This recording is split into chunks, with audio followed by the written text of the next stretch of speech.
Hi, welcome to my channel, Math Made Easy with Laurel. I'm Laurel, and in this video we're going to take a look at drug dosage calculations.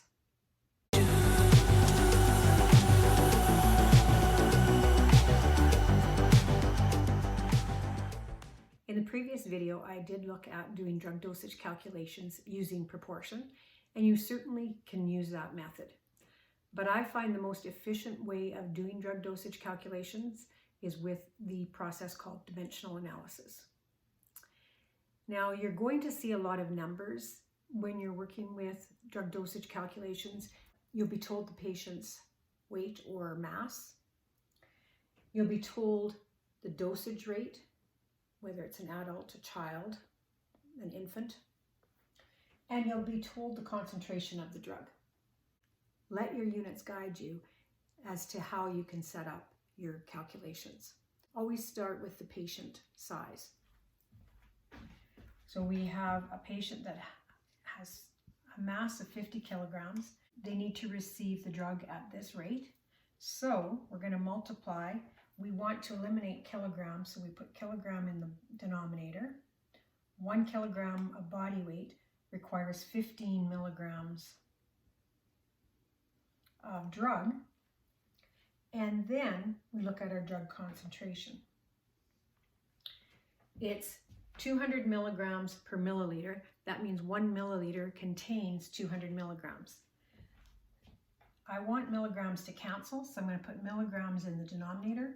I'm going to put milliliters in the numerator. So 1 milliliter contains 200 milligrams. So if you pay attention to the units, you'll know how to set up all these numbers. You cancel kilograms, cancel milligrams, and then you can see that our final answer will be milliliters. When we multiply and divide, we get 3.75 milliliters. So that's the process we're going to use in these examples. Basically, the way you can think of it is you take the patient weight or mass, multiply by the dosage rate, and then multiply by the concentration of the drug. Let's take a look at some more examples. A 70 kilogram patient requires 20 milligrams per kilogram of a medication that comes in 350 milligram tablets. How many tablets will you give? So we're going to start with the mass of the patient, so 70 kilograms. We're going to multiply that by the dosage rate. So it's 20 milligrams per kilogram of mass. And then we're going to bring in our concentration of our drug. We know that each tablet contains 350 milligrams. So notice here the kilograms will be canceled. So now I know that the patient needs 1,400 milligrams of the drug. The way to determine how many tablets they receive is one tablet is 350 milligrams. So we put that in as a fraction so that our milligrams will cancel and I'll be left with tablets.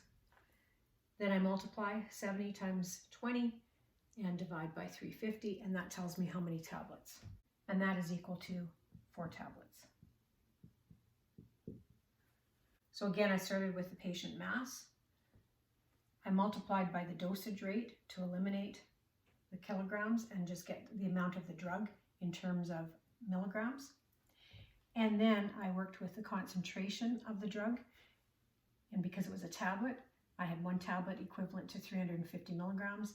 That eliminated the milligrams of the drugs and just left me with tablets. Let's try some more examples.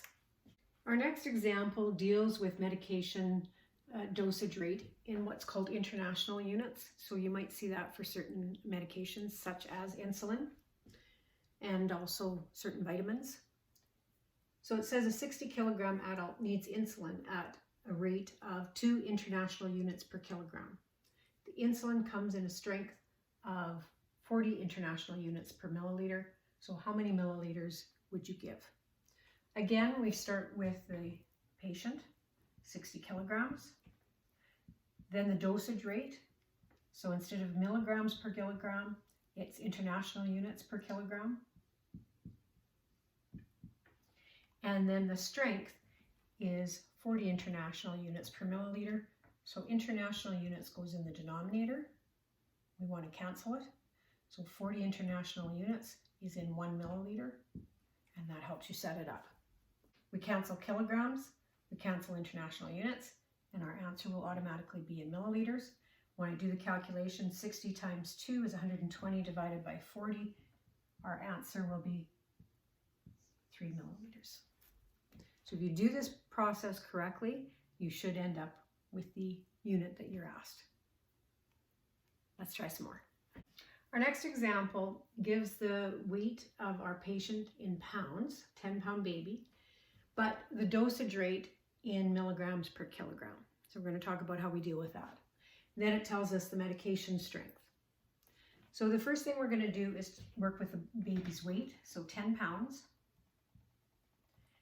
And we could separately convert that to kilograms, or we can convert to kilograms in our process of dimensional analysis.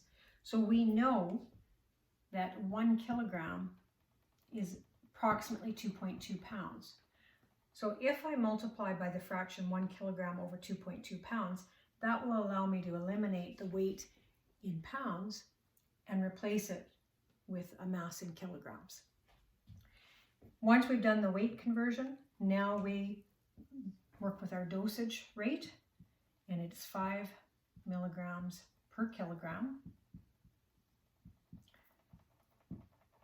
This now gives me the number of milligrams that need to be administered, but I need to know the strength in order to know how many milliliters.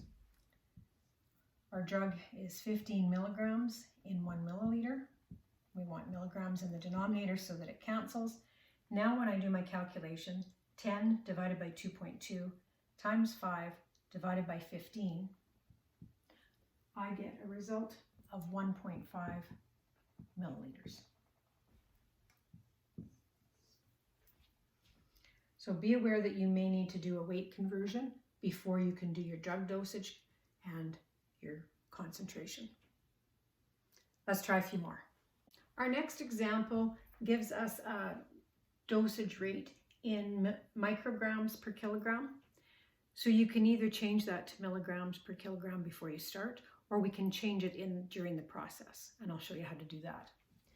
So we start with the mass of the patient, 45 kilograms.